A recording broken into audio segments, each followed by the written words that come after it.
Hey YouTube, coming at you with Ultra League teams, Great League, Ultra League, Master League, Great League teams this morning if you want to check those out. Ultra League here. I had to really rely, I only played Ultra League once earlier in the season, and I was to test Confusion user Cress and Mewtwo, so it wasn't even a good team, but I'll go over those Pokemon in a second here in the rankings.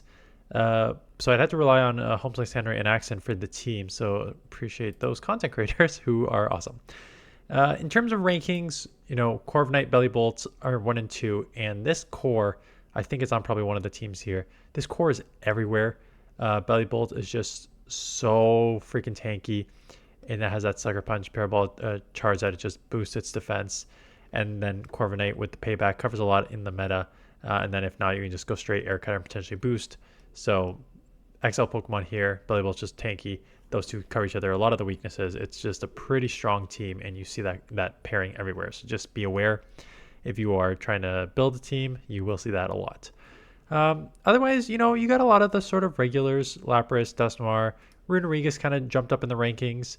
I think a little less darks just because you can see Togekiss is at number 11 here. A little more fairies means a little less dark. There is Galarian Moltres at 14, but otherwise, that's why you see, I think, a lot of ghosts in the top here. Dusknoir and Runerigus. I think their ghosts are just have a lot of play in this meta. One of the reasons they have play is because Confusion got buffed. And so I've used Armored Mewtwo multiple times in the Ultra League. I think it's just a fun Pokemon for me to run.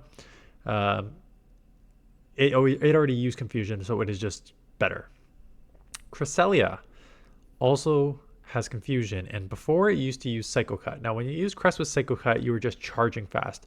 You get to the Grass Knot Moonblast in like 12, 14, something around there.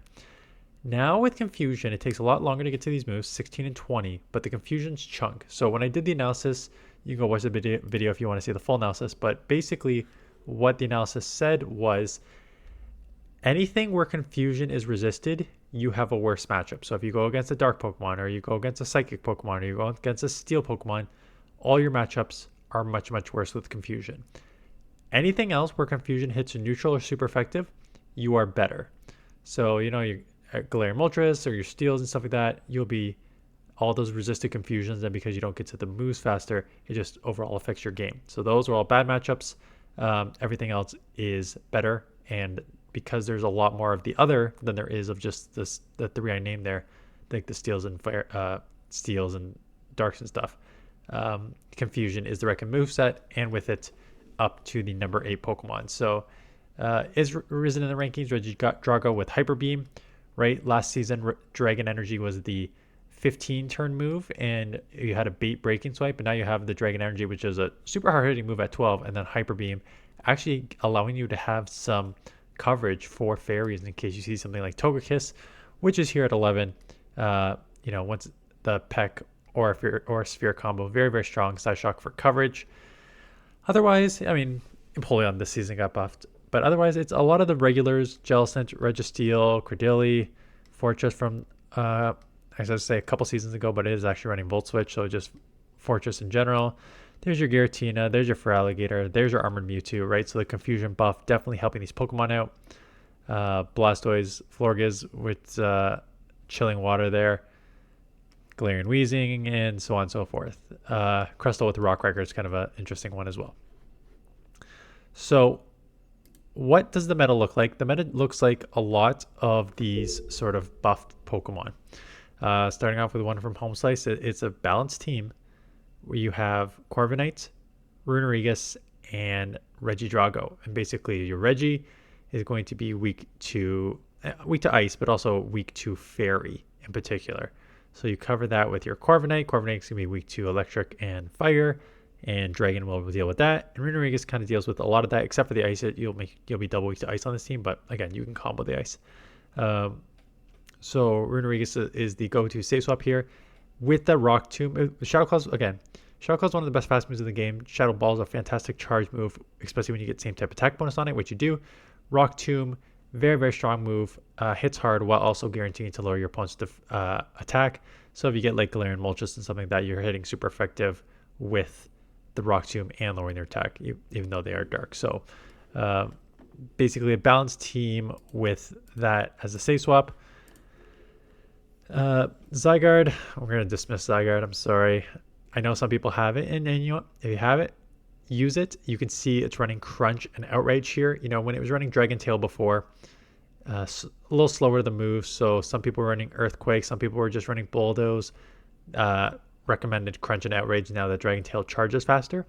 You would just want to go for moves that you can actually hit harder. So that's the only thing I'll talk about. That Lapras is fantastic safe swap still. Sparkling Air is a great move, coverage, bulk, and you don't need a lot of XLs in the Ultra League, so that's great. And